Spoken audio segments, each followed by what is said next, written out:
So first things first, Rostam, how are you? I'm alive. Alive. Well, yeah, that's at the moment that I suppose that's the best we can hope for. Hope for. Well, what I find interesting about your story in a way is 2019 and 2020, you were very busy, both working on your own stuff, but also with other people's work. And then in 2020, you kind of finally have this time to completely focus on your own work.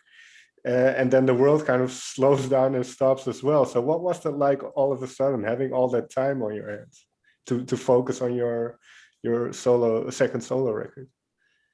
It was actually very good timing for me because I knew at some point I would have to enter a mode where all I worked on was my own record in order to finish it. And it coincided with the pandemic beginning in March of 2020. When did the process for the album start? Because I imagine it might have even been around the first album, right? Yeah, well, the first album took 8 or 9 years, and then this one,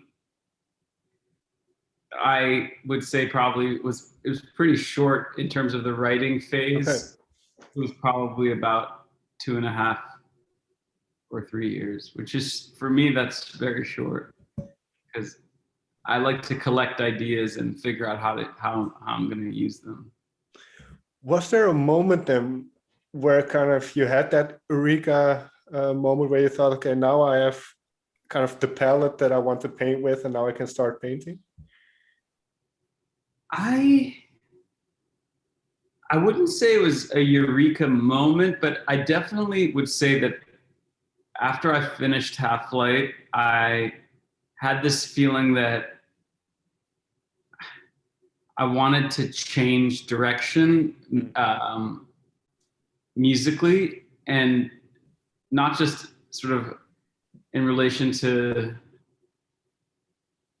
my work as a solo artist, but just I wanted to move away from all these sounds that I was known for in records that I've produced, and I wanted to have a new palette. So that was something that was important to me. I wanted to use different chords, and I wanted to use different instruments, and I did actually, I would say, one of the most important things to me was that the album not rely on strings.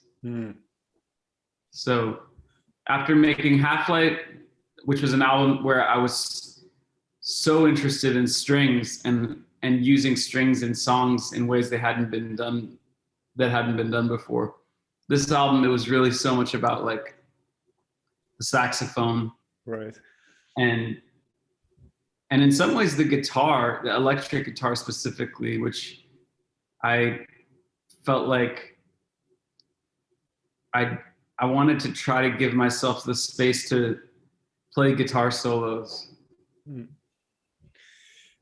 Let's start with the saxophone then, because one thing I read in my research about the new record was that jazz was a big influence. Now, how big of a part did jazz play in your life? Because you've been around music all your life, and then kind of you studied music. So was jazz part of that upbringing, or is that something you specifically delved into for this album? I grew up listening to jazz, but I don't think that I had, well, I would say I didn't have the same fascination with it until more recently. Okay. And I did have a guitar teacher who insisted that I learn certain jazz pieces, and I'm so happy that he did. And I loved playing those pieces. And I would say I've always had a certain love of jazz, but I've also, I didn't feel the same way about it as I have, I would say, in the last 5 years. So yes, it's always been a part of my life, and I've always had knowledge, and I did study some jazz at Columbia, specifically jazz transcription. So I guess I felt like I've always appreciated things about jazz, but then on this record, I wanted to take my appreciation and I wanted it to be integrated in the fabric of the music that I made. And in particular, I suppose the baritone sax, what was it about the texture of that instrument that really appealed to you for this record? I think, well, somebody once said that the cello is this perfect instrument because it's like a human voice and it can go, it's like low, it's high, it's sort of androgynous. And in some ways, to me, the baritone saxophone can be the same, has a similar range where it can be this androgynous thing that can have qualities that are feminine or masculine or, you know, everything in between. So maybe that's the fascination for me. Have you ever tried your hands at the saxophone at playing yourself? No. Okay. And then no ambition to? I'm guessing from your laugh, or? Not right now, but who knows? I am kind of at a point where if I'm left in a room with an instrument, I'll start to make some kind of noise with it. So maybe one day that'll happen to me, but I think I'd have to have some reeds. You can't just pick up a saxophone. Fair enough. You can't just pick up your friend's saxophone and start blowing on it. I think that's a niche, especially in this era. Well, when we talk about the guitar then, because that's an instrument you've been playing for, I mean, I suppose a very long time. Yeah, since I was 15, probably. Yeah, exactly. So how did you try to kind of rediscover that instrument or kind of find new ways of, like you said, you wanted openness to play solos and so on. What was your approach in terms of the guitar then? Well, it kind of stems back to my guitar teacher who had me learn these Jimi Hendrix songs when I was a teenager. And so I knew how to play these Jimi Hendrix songs and I loved Jimi Hendrix, but I think it took some time to start to figure out how to integrate some of that playing style into the music that I was making. And that started happening with HAIM when we were writing songs for the album that became Women in Music Part 3. So it was actually dating back to, like, I think 2014 is when I started to become interested in referencing Jimi Hendrix and how I played the guitar. Right. And you mentioned HAIM, and now when I listened to their album, I have to find where it is. In Summer Girl, there is already a saxophone. So had that been on your mind at that, or I should phrase that differently. How far along were you in the development of your own album when you did that project?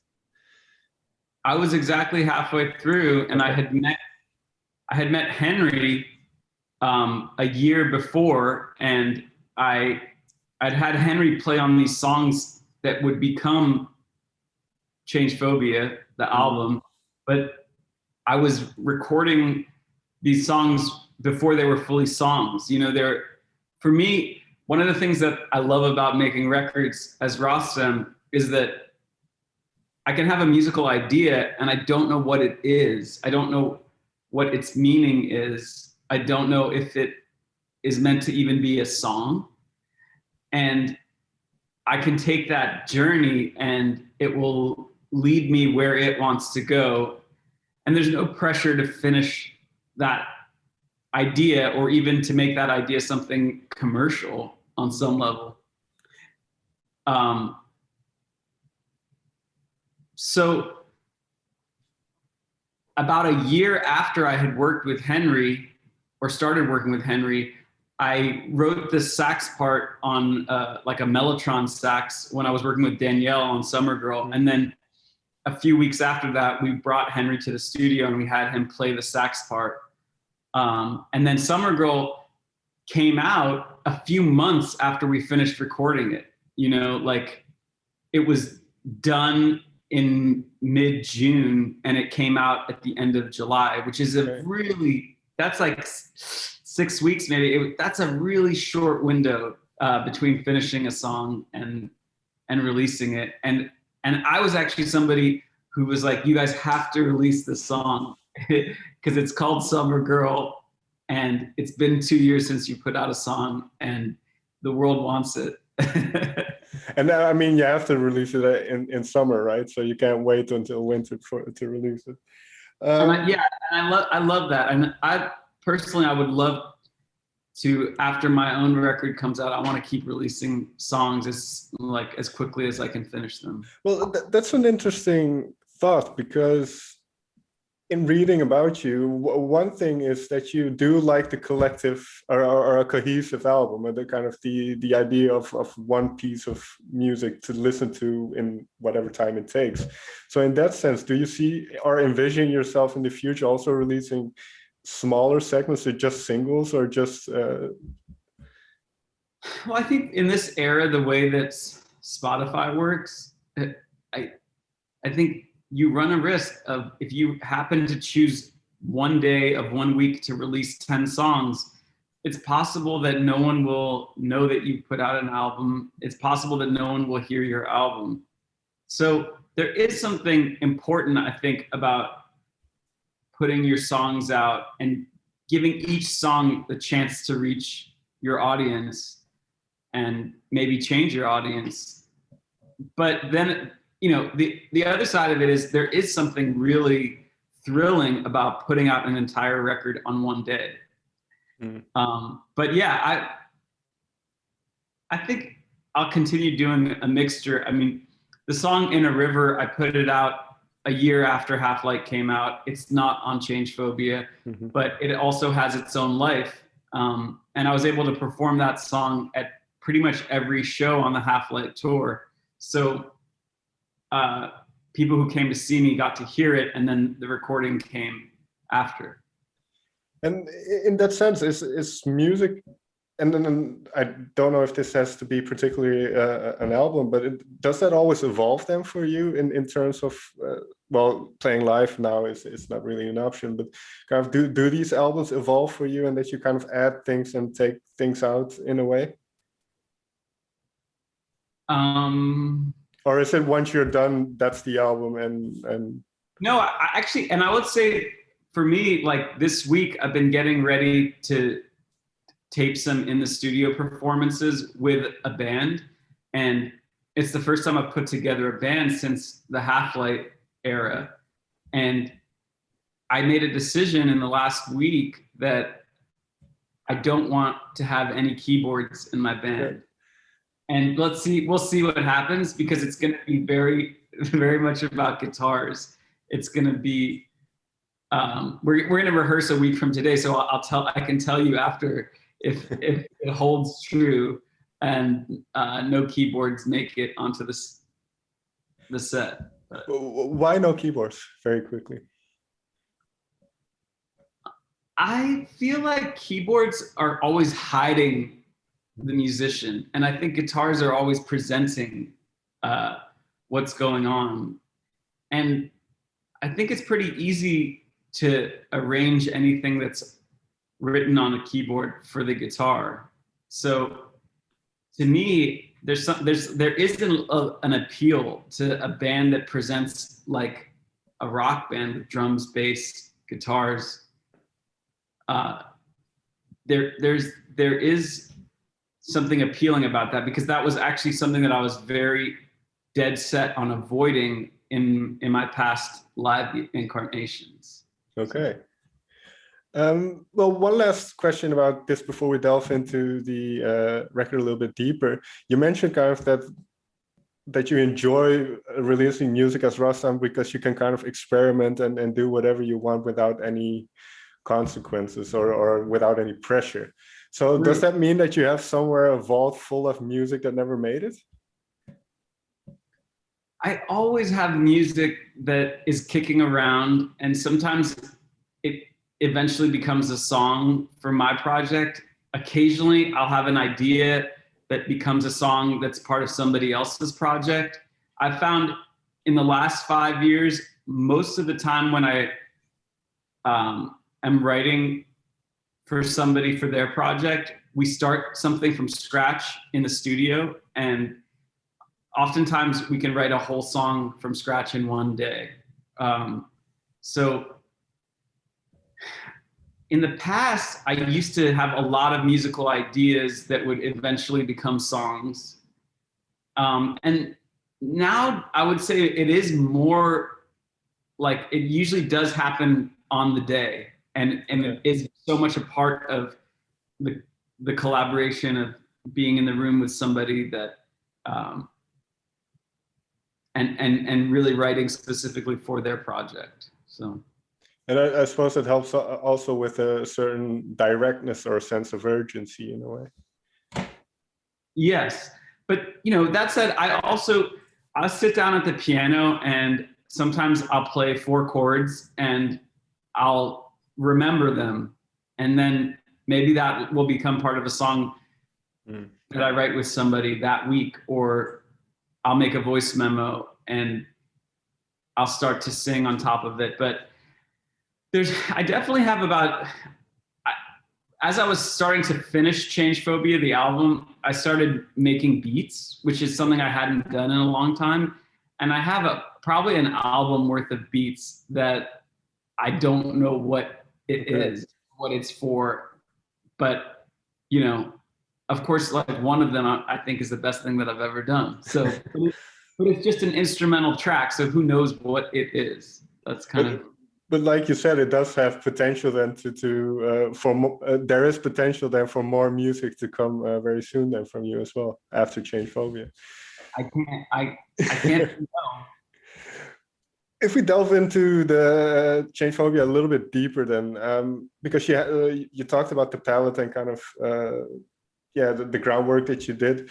And then when does the notion of Changephobia, the themes and kind of the lyrical content, when does that come into the songs? Is that at the end?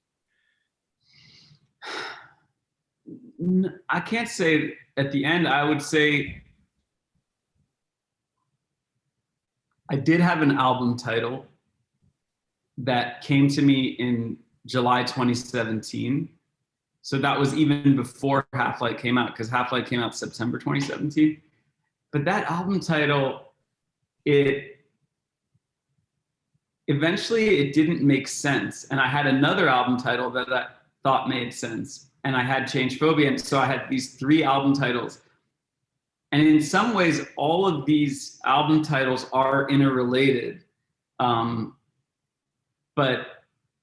I was writing the lyrics for this album over the course of, 2.5 years. The lyrics they weren't all written like in a month as I finished the record. I know some people do make records like that, but for me, the lyric writing process, takes time. Especially with this specific concept of change and the fear of change, which a lot of people, including myself, at times have. How are you with change? Because you have been through some very, very significant changes in your life, as most people, I suppose. But how are you with those changes? I would say, naming this album Changephobia was kind of a reminder to myself that I don't want to feel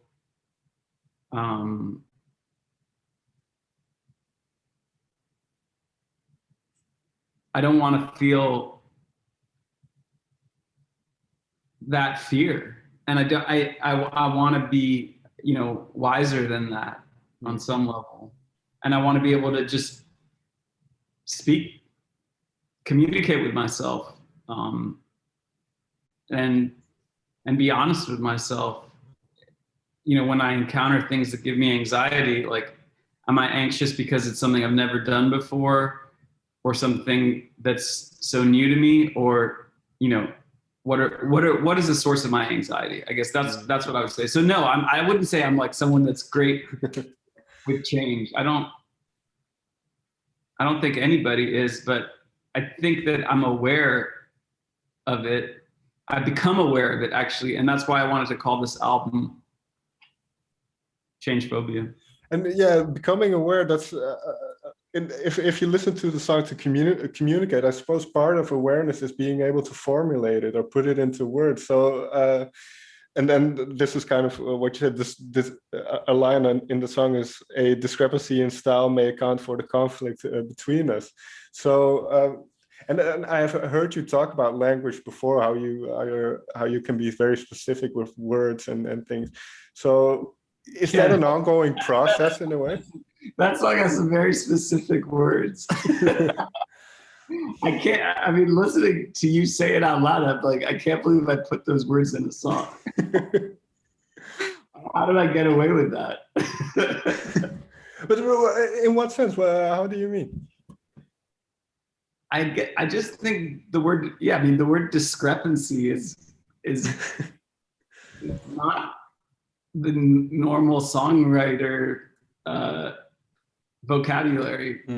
So, and yeah, on that song, the lyrics I think are kind of exactly what I wanted to say. So I'm proud of it. But yes.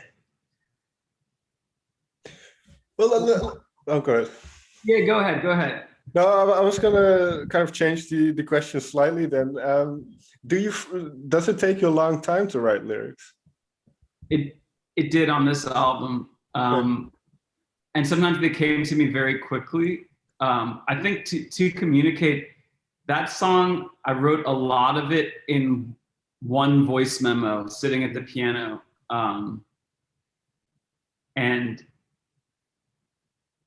And then, you know, I'll refine the lyrics. I'll write them down in the notes app on my phone, and then I'll spend months working on them, picking up and putting down a song. And so, yeah.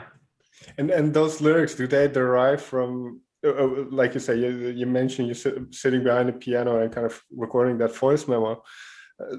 When you do that, do you think of a specific situation, or are you kind of in songwriter mode in a way?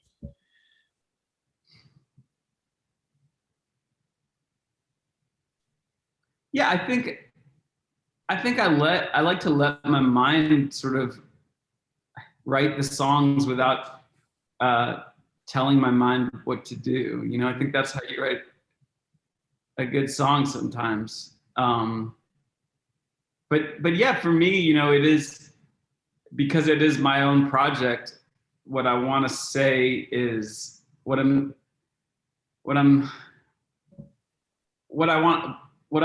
place I write from is my own experience always.